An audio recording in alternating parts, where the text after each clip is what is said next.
Objectif Emploi, mettez toutes les chances de votre côté avec Florian Mention Institut. Augustin Valero, bonjour. Bonjour. Alors aujourd'hui, on se retrouve autour de la RSE. Alors je vais vous demander pourquoi recruter avec la RSE et d'abord, qu'est-ce que c'est que la RSE ? Parce que tout le monde en parle, toutes les entreprises en parlent, mais en fait, est-ce qu'on sait bien ce que signifie RSE ? Alors ça veut dire la responsabilité sociétale des entreprises. C'est un engagement qu'elle prend pour améliorer ses pratiques dans un ensemble de missions et de domaines. Ça peut être bien sûr l'émission de CO2, ça peut être également aussi ses achats, sa relation avec ses clients, ses fournisseurs. C'est quelque chose de global, mais on va s'intéresser aujourd'hui à cette notion de pourquoi recruter grâce à la RSE ou avec la RSE. On touche là l'aspect managérial. C'est ça qui nous intéresse. Mais il y a, avant l'aspect managérial, de ces jeunes qui cherchent finalement à être recrutés ou recrutés de la part des employeurs. En fait, c'est une notion éthique un peu.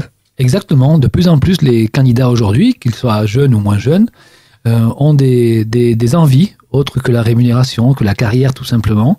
Et ça passe souvent par la recherche de valeurs au sein des structures qu'elles vont intégrer, de culture d'entreprise, de valeurs. On parle beaucoup de marque employeur, mais tout ça peut également être synthétisé par la démarche RSE de l'entreprise. Donc j'ai envie de travailler dans une entreprise qui est engagée, qui, au-delà des affaires et au-delà du business, a des engagements autres qui vont me permettre de me sentir bien dans l'environnement dans lequel je vais travailler. Alors tout à l'heure, vous me parliez de management avec la RSE. Qu'est-ce que c'est un management qui contribuerait à mettre en avant cette RSE?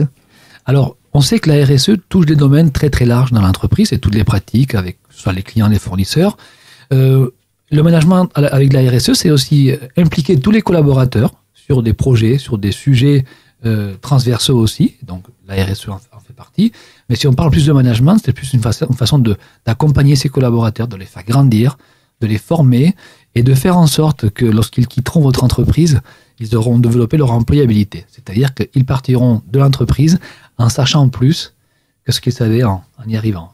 Oui, ce qui me semble quand même normal, non ? Exactement. Même ça devrait être le cas pour tout style d'employé qui quitte une entreprise.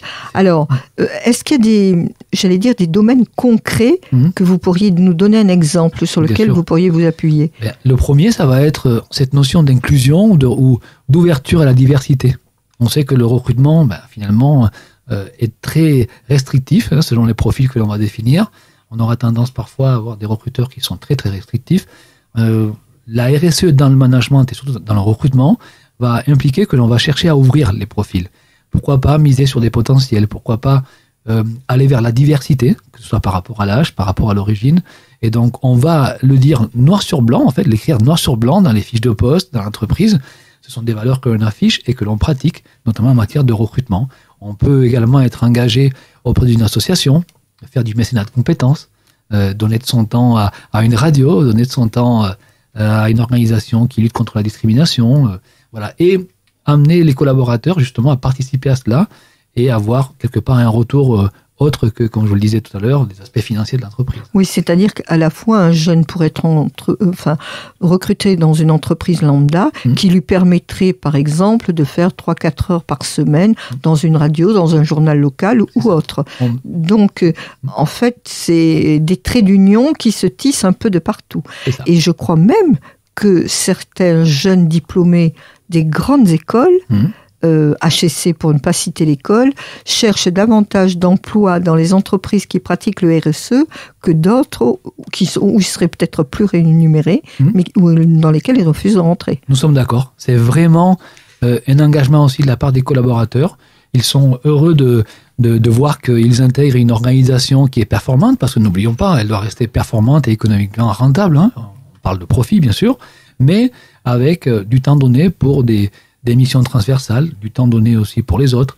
Et puis aussi, ça va enrichir les collaborateurs de l'entreprise, puisque, une fois de plus, le sentiment d'appartenance, le sentiment de bien faire les choses, et surtout le jour où demain ils quitteront l'entreprise, parce que ça arrive très, très souvent qu'au bout de quelques années on passe à autre chose, ils auront intérêt aussi des valeurs et des façons d'être qui peuvent être aussi quelque part, qui seront attendus sur le marché du travail.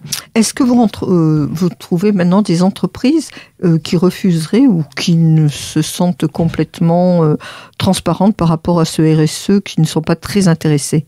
Je pense que, alors, on dit souvent que la RSE va permettre à une entreprise de répondre à des appels d'offres, de répondre à des marchés sur des grands groupes. Mais pour moi, les entreprises qui n'y vont pas, c'est parce qu'elles ne connaissent pas encore, elles n'ont pas été sensibilisées, et elles ne savent pas que en faisant certaines actions, c'est pas la peine d'investir beaucoup d'argent, hein, il y a un engagement sur différents sujets, on va être plus attractif pour des candidats qui ne nous connaîtraient pas, peut-être. Donc, en fait, ceux qui n'y vont pas, c'est qu'ils ne connaissent pas. Et d'ailleurs, attention, parce que, comme je le disais, les candidats recherchent aujourd'hui des entreprises qui ont des engagements. Il y a différents niveaux au niveau de la RSE, il y a des labels, il y a également l'entreprise à mission, il y a des entreprises qui sont simplement engagées dans la démarche. Voilà, on est vraiment dans un mouvement assez important et je crois que ça va être un outil pour attirer des profils de demain. Bien, écoutez, merci beaucoup Augustin pour cet éclairage sur le RSE avec l'entreprise, conjugué à l'entreprise, et je crois que ça peut faire de très belles choses quand même demain. Tout à fait. Merci beaucoup. C'était Objectif Emploi sur Radio Aviva. Objectif Emploi, un rendez-vous proposé par Florian Mentionne Institut.